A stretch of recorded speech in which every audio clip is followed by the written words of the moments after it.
Hey, what's up? This is Matt from Trivium. I want you to put your horns up. And now I see it's you that's staring me. This is me dying in your arms. And now I see it's you that's staring me. This is me dying in your arms. I cut you out, now set me free. You poisoned my life, so I take this knife and I cut you out. Cut you out.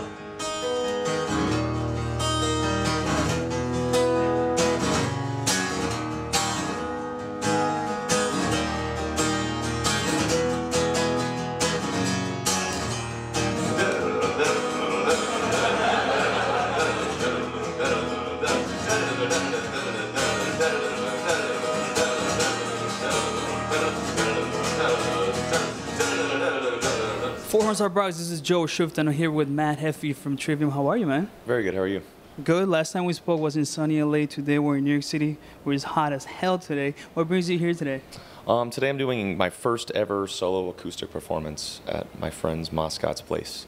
So I'm pretty nervous because I've never done that before. I don't get nervous with the Trivium shows, but when it's something I've never done before, it's a little nerve-wracking, but it's going to be fun. It's going to be a lot of fun. So this is your first ever acoustic today? Solo, yeah. I mean, we've done a couple with me, Corey, and Paulo.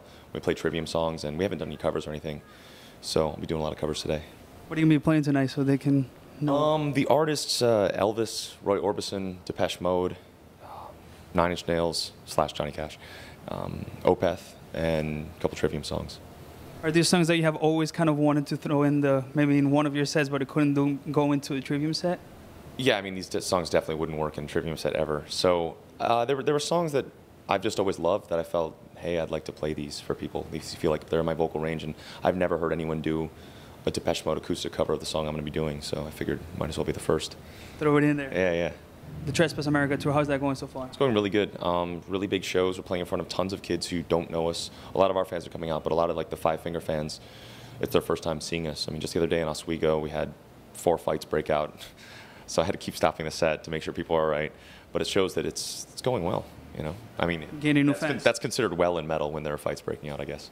Not that we antagonize or to try to instigate making it happening, but yeah, it's a good tour. Gaining new fans every show you do, which is the most important thing. And I think ever since you released In Waves, you kind of been reaching out to a new crowd.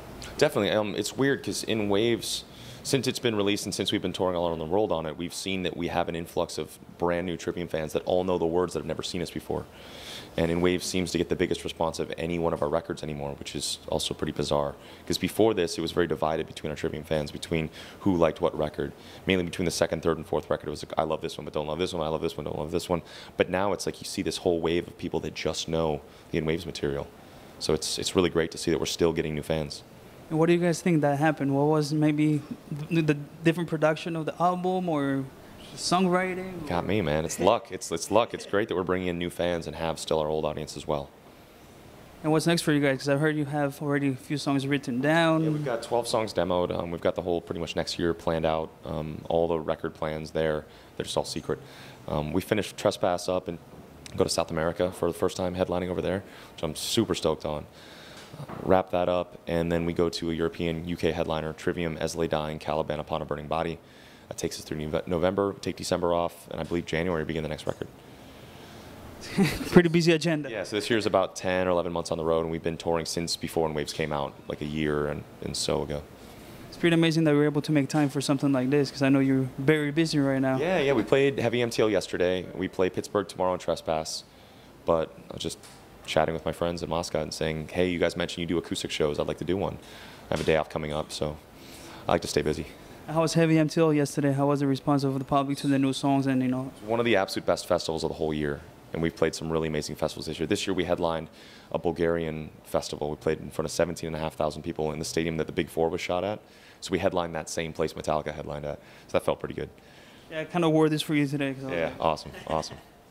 And hey, if there's any town yet, you're going to South America for the first time, but other markets that you haven't hit yet that you want to hit, which markets are those? Every South American country is where I really want to go. I really want to go to Singapore, because I heard it's like the foodie capital of the world.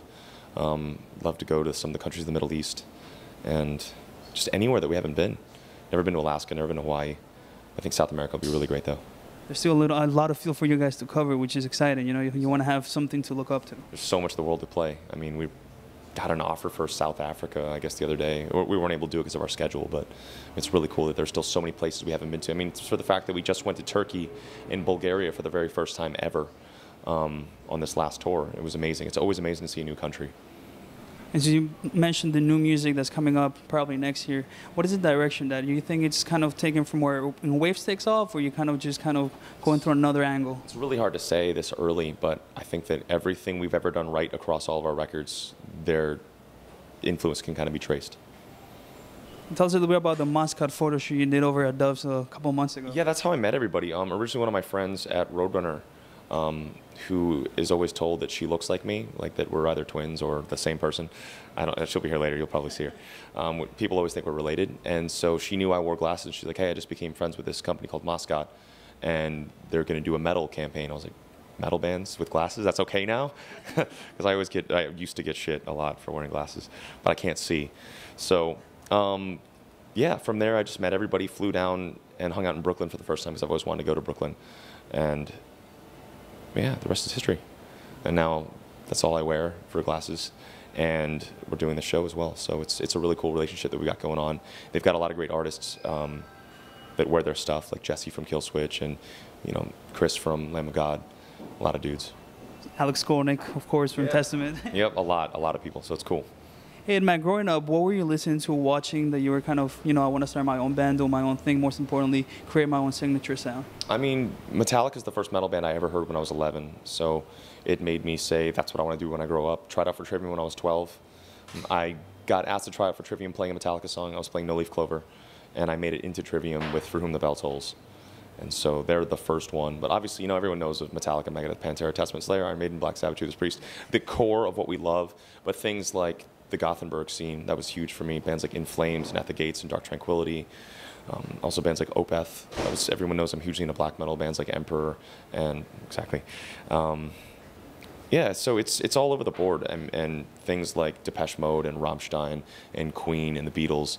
I'm just really all over the place. Like lately I've been listening to a lot of like Renaissance lute music and traditional Swedish folk, and so it's just all about listening to everything you can. There's too much good music to not try everything out. All right, and as a musician, I think that's a great angle to go with, because you don't want to be listening to the same thing and then kind of get bored of it. Exactly. Any final words for the present fans and the future fans of Trivium? Yeah, just keep supporting our band. If you haven't seen us live, come out and see it. If you weren't sure about us before, give it a shot now. I think you'll be pleasantly surprised. And for all of our fans, keep doing what you do. All right, thank you. Thanks, man. And you guys can check out when you're in New York City, come into Moscow, of course, pick up the latest Trivium album, In Waves, is right out now on Roadrunner Records. And next year, as I said, there should be new music.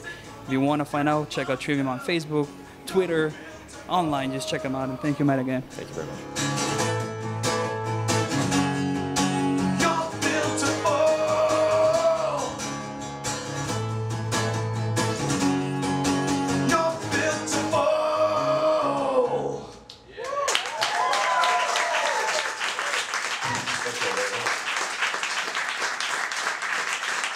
You guys are amazing.